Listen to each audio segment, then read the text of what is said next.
मुख्तारिया हों गल बढ़ गई है। तो जी नाज़रीन, पिछले 2 दिन से जो साइफर को लेकर पूरी मीडिया की जीनत बना हुआ है, हेडलाइंस बना पूरी दुनिया में, जो इस वक्त ट्रेंड कर रहा है, कहीं भी आप जाएं तो एक ही आवाज़ आ रही है, साइफर साइफर साइफर। फिलहाल साइफर का था क्या, वो साइफर अपने नतीजे को पहुंचा। इसके नतीजे में खान साहब और शाह महमूद कुरैशी साहब को 10 साल की सजा होगी। उधर बरतानिया से अभी खबरें भी आ रही हैं, जमाइमा खान भी रेडी हो चुकी हैं पाकिस्तान आने के लिए। कासम और सलमान ने भी लीगल टीम तैयार कर लिए, ये बरतानिया में केस करेंगी और पाकिस्तान भी उठी आएगी। बहरहाल हम आगे बढ़ते हैं। राना सनाउल्लाह की तरफ से एक इतराफ़ किया गया है कि बड़ों की तरफ से इमरान खान की मिन्नत मसाजी की कि खान साहब आप मान जाएं, इनसे हाथ मिला लें, इनसे जाकर बात कर लें।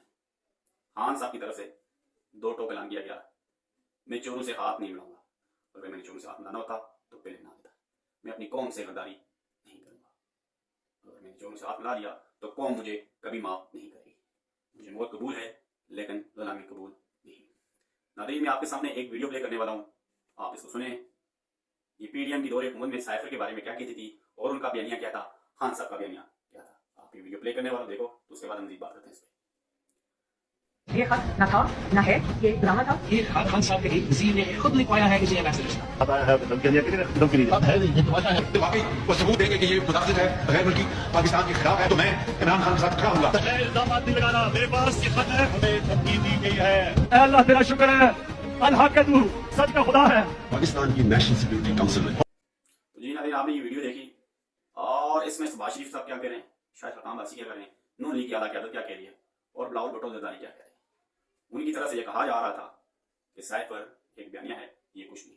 खान साहब कहते रहे कि अमेरिका की तरफ से डोनाल्ड लू का पैगाम जो आया था वो मुल्क में मुदाखलत की, मेरी गवर्नमेंट को खत्म करने के लिए वो मुदाखलत की। अब अदालत के फैसले पर सवाल, फैसला आने के बाद सवाल तो उठ रहे हैं। अवाम पूछ रही है, अगर साइफर नहीं था तो खान साहब को 10 साल की सजा कैसी, अगर साइफर था तो पीडीएम की हुकूमत में ये झूठ क्यों बोला गया। इसका मतलब कि मीर सादिक और जाफर भी इसके साथ मुलव्वस थे, पाए गए।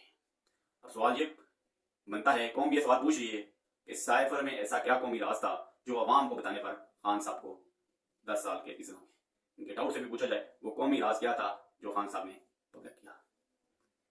अगर साइफर नहीं था तो शहबाज शरीफ साहब ने जो 2 इजलास बुलाए थे वो किस बिना पर बुलाए थे और वो किस लिए 2 इजलास तलब किए गए थे।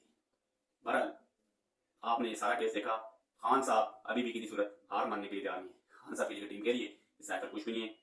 बहरहाल ये जो इलेक्शन की गेमा गेमी जारी है, इससे पीटीआई को मुतासर करने की कोशिश की जा रही है, लेकिन हमारा पूरा फोकस इलेक्शन पर है। हम किसी सूरत पीछे नहीं हटेंगे। साइफर केस जो है ये एक नॉर्मल केस है, ये हवा में उड़ जाएगा।